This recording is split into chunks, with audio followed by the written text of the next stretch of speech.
So what are 3 reasons why agencies and their teams avoid one of the most powerful areas of agency growth?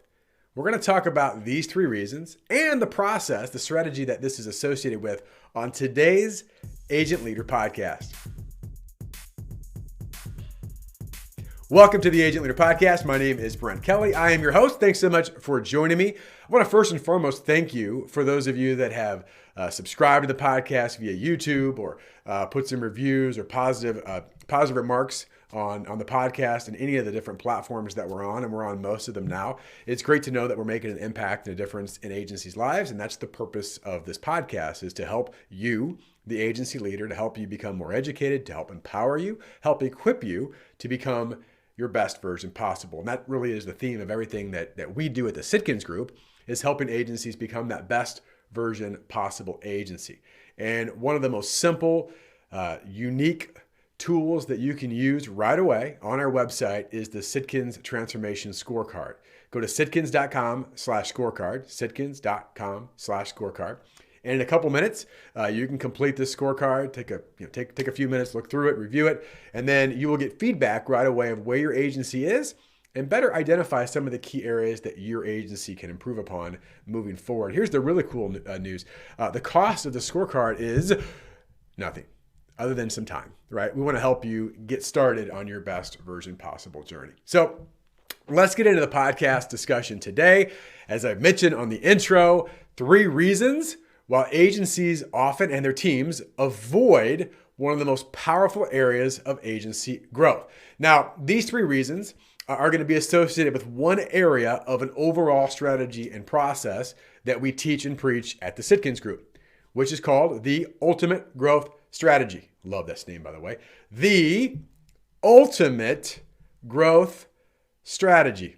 Now, if we're going to give something a name of Ultimate Growth Strategy, it needs to be pretty darn good, right? And this is an example or an area of a strategy that we help agencies navigate through, that from the outset, if you just look at it from the outside, it's super simple to understand, but it's not always easy to implement. And I'm going to share 3 reasons, the first part of the strategy, why often agencies get a bit stuck in it. Give you an example of what happens. So what is the ultimate growth strategy overall? Well, at a very simple level, it's identifying first and foremost the top 20% of your clients that produce 80% of your revenue. We teach and preach the 80-20 rule. I just got back from an event a few weeks ago. Every time I talk about 80-20 and I show examples of it, and agencies who haven't done it, do it, they go, wow. Agencies that have done it, that forgot about it, go, why am I not utilizing this? Right? It is a powerful tool to understand the 80-20 in your agency, but you start with that, right? Start with the top 20% of your agency and go, wait a second, if this top 20%, do we have a plan where these clients are truly rounded out, right? Both in their own department and of cross-sell, which I'm going to be talking about specifically today. Do we have a true retention strategy, or as we call at the Sitkins Group, a continuation process? Because we believe that you shouldn't renew accounts. Renewing accounts is what every agency does. What we're going to walk you through is a continuation strategy or process that helps you define true client expectations, document those client expectations, and deliver upon those expectations through a stewardship report or promise report. It changes the game. It improves retention, but what it also does at a high level is that it eliminates some of the anxiety and frustrations of the renewal process. Right? We want to make the renewal a non-event. So that's a big part of the ultimate growth strategy, is the retention/continuation process, which leads to the third part. If we do these first 2 parts really well, this part becomes much easier. This isn't easy, but it becomes easier, which is what? To replicate our best clients. Your best clients want to help you, but you've got to give them a system and a process to help them do that, to earn targeted referrals. There's a key word there, by the way, targeted. Earn targeted referrals. That's the last part of this strategy. And I will tell you that agencies that say, listen, let's get really focused on this particular strategy, round out, retain, and replicate our top clients, and get focused and disciplined and dedicated to doing that, we see tremendous growth, certainly in the relationships, but obviously in your results, the organic growth, the profitability, the agency value, things that we're looking to do. We had an agency a few years ago. That's what they said. Of all the things that we heard at Sitkins, we're going to do this really well. And they tripled their organic growth rate in 9 months. Think about that for a second. What if your agency tripled its organic growth rate? Now, I don't know where your rate is, right? If your number's pretty high, that might be a little trickier. But I'll tell you, there is substantial opportunity when you execute a strategy like this at a deep level. The problem is, such as in life, we get distracted by everything else. We lose focus on where we have the biggest, greatest impact, and we do a bunch of other stuff pretty average, quite frankly. So what I want to do today is take one aspect. I'm not going to get into the replicate too much. I'm not going to get into the retention too much. And by the way, if you're interested in learning more about this strategy at a very deep level and you'd like to partner with the Sitkins Group and help you do that to get these phenomenal results, just go to sitkins.com and learn about what we do and how we partner with agencies and see if it's a fit for you. But what I do want to do today is start with the round out section. In particular, the idea of cross-selling, right? Because I'm guessing, in fact, I'm not going to guess. I know that you as an agency leader have heard you should round out your accounts, right? Or you should be able to cross-sell through departments. That is not anything new. What I want to get to is the psychology, and then of course the actions behind why we don't typically do that as well as we can and should. Because it's just sitting there right in front of you. So I'm going to hit 3 specific areas today. And the first one I want to start with is an overall agency issue in many cases, which is complacency. The first reason that we don't oftentimes round out or cross-sell accounts in this first part is that we have a level of complacency. And we have complacency because if we don't do any of this, in particular round out or cross-sell, we're still going to be okay. Like your life doesn't just, go to crap if you don't do this. But there is a huge opportunity if you do. So complacency to me starts from an agency leadership culture perspective in this area. Is this something that we talk about all the time?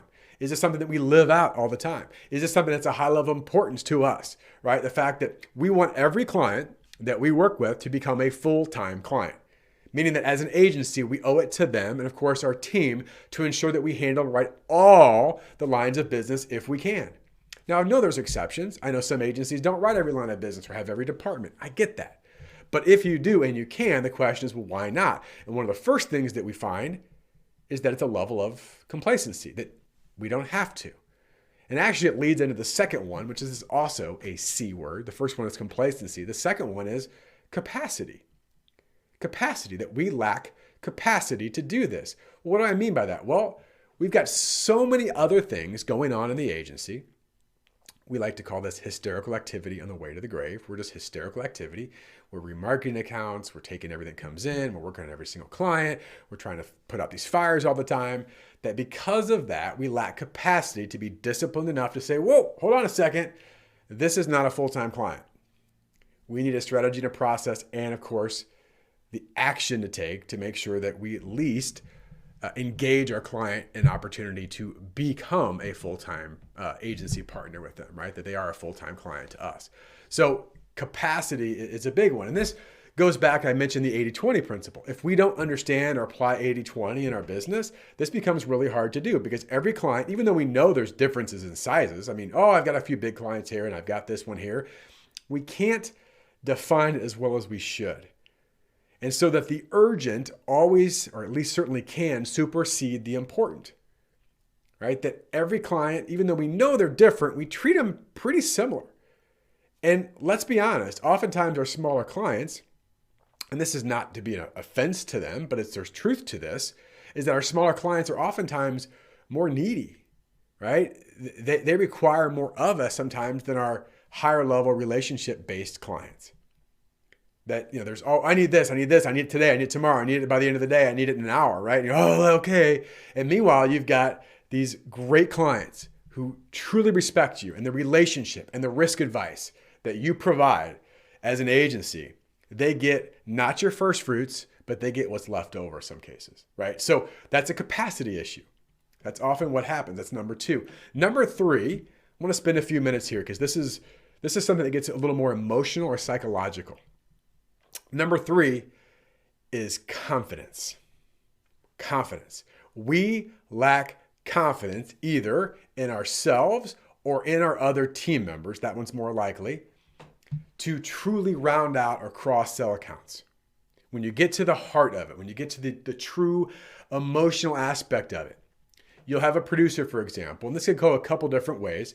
It might be that they write a couple lines of business and they don't write the others because maybe they don't have the confidence, right, to themselves round this out. They don't think they understand something. That can be part of it. Although I think the biggest issue is when we're trying to cross-sell to different departments, right? That's where this really comes out, is that maybe you're a P&C agent and you've got a benefits team, but you lack confidence in the team or an individual or maybe the whole department. Or you're benefits and you lack confidence in P&C, or you're personal lines and you lack confidence, whatever. P&C, it goes right in any direction. But we lack confidence. Now here's something I want to share with you. Is a lack of confidence in another department or person, is that a real thing? Of course it is. Of course it's a real thing. That's why we're talking about it. But what do we do about it? Because here's the initial thought I want to give all of you if this potentially is an issue in your agency, is that if you lack confidence in another department and you say, you know what, I don't want to hinder this relationship or my credibility potentially, or maybe even losing the account by allowing someone else on my agency to work at a different department on this account, on a different line of business, or again, EB, PC, PCEB, you name it. If I lack confidence, what you're really saying is that I trust my competition more than I trust my own team. That's ultimately what you're saying. I trust a competitor somewhere else in the marketplace more than I trust my own team. Because let's face it, if you have a competitor that's working on a different line of business on your account, right? You've opened the door for another person in their agency to come in and take your business. You have. You've left the door open. At least it's cracked. And you may go, oh, you don't understand, Brent. I've got such a deep relationship. Maybe you do. But if I was working with that other agency, I would say, listen, you've got the trust and relationship in this department. You owe it to them. You owe it to your agency. You owe it to your team to say, listen, we've done such a great job on the P&C. What I'd like to do is introduce you to our incredible EB department. I know you've got a good relationship with your current EB team, with the other agency, but I really think you'd be very interested in what we have to say. Right? Because you're borrowing credibility, you are now at risk. And because you didn't close the door. So that's the first thing I want to share, is that if you don't feel confident and cross-sell to another department, you are saying you trust your competition more than you trust your own team. Now, let's get to the heart of the matter. How do we address that? Because could that be a real thing? Of course it is. I just said it certainly could be. But here's what I would tell you as an agency leader. If there is a true issue of your team where there's lack of confidence or trust among departments or individuals versus trying to sweep it under the rug or saying, it'll be fine, it'll go away, we need to have real conversations about this. Because I will tell you a couple different aspects of this. There can certainly be truth in this that we need to understand. Because let's face it, as an agency leader, if we have trust issues from one department to another, we have trust issues from that department to clients, right? We needed to address what's going on there and see if we can resolve it in some way, improve it. But the other part of this is oftentimes those trust issues may be perceived trust issues and not real. Once we have open discussions, we often find with agencies, well, I didn't even realize you did that. I didn't understand your approach. We've never really talked about it. Comes back to communication. Maybe P&C and EB never really had a conversation about what is your approach? What is your solutions? How do you work with clients? Better understanding their value proposition so that as an agent on one side, I feel extremely confident because I know what they bring to the table. Oftentimes, confidence is simply a lack of communication. We don't know. And if we don't know, we assume what? We assume it's probably not that great, or there's issues, or there's problems, potentially, right? So to me, the confidence issue is critical.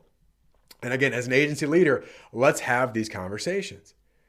Because as an agency, and I go back to the impact of all of this, not only are we hindering relationships, not only are we leaving the door open in many cases, we are leaving a ton of money on the table, right? That we want to have an aspect of full-time clients only, and to implement the ultimate growth strategy, round out, retain, and replicate. It starts with the round out. And I know I'm not the first person, or will be the second person, or the 50th person to tell you about rounding out. But when I want to get to the 3 reasons why this doesn't happen, it's because of what? Number 1, complacency. Do we take it serious enough? Do we talk about it on a consistent basis? Is it part of our culture? Number two, is there a capacity issue? Meaning that we've not really defined our best clients who we need to make sure this is implemented first, right? That we're focused with that. And number three, do we have confidence issues in our agency where for whatever reason, we lack confidence to round this account or cross-sell this account to a different department? And if so, are we addressing that? Let's go deeper into these areas because the results don't lie, right? When you do this, it makes a substantial difference in your agency. Substantial difference. And so often people poo-poo it. Oh yeah, I heard of cross-selling, rounding out, sure. My question to you on this is not, do you know you should round out or cross-sell? Because your answer is probably going to be a resounding yes as a listener. Do you know you should round out or cross-sell? Yes. How well do you round out or cross-sell? Right? That's the question you need to ask yourself. And what's possible if you do? We find at Sitkins Group, taking this strategy and this one particular area of this strategy can truly begin that transformation of the best version possible agency, improve relationships, and transform your agency's results. Hey, thanks for listening to the podcast. As always, we appreciate it. Leave a rating, review somewhere. Let me know what you want to hear. Reach out to me, our agency team. You can find me, Brent at sitkins.com. If you want to shoot me an email and say, hey, listen, I'd like you to talk about this, be happy to do that. And as I mentioned, the Agency Transformation Scorecard, go to sitkins.com/scorecard. And if you want to learn more about a partnership with Sitkins look like, to take your agency to truly the next level and continue that process of best version possible, go to sitkins.com. We'd love to have a conversation with you. With that, I wish you all the best in your success. Thanks for listening. The Agent Leader Podcast is brought to you by the fine folks of the Rough Notes Company. They are publishers of the insurance industry's leading magazine and technical insurance content. Rough Notes magazine profiles successful agencies plus keen insights from respected experts on a host of must-know topics. Rough Notes Advantage Plus provides the tools to help your agency grow, providing authoritative information on complex coverage issues. Visit them and learn more at roughnotes.com.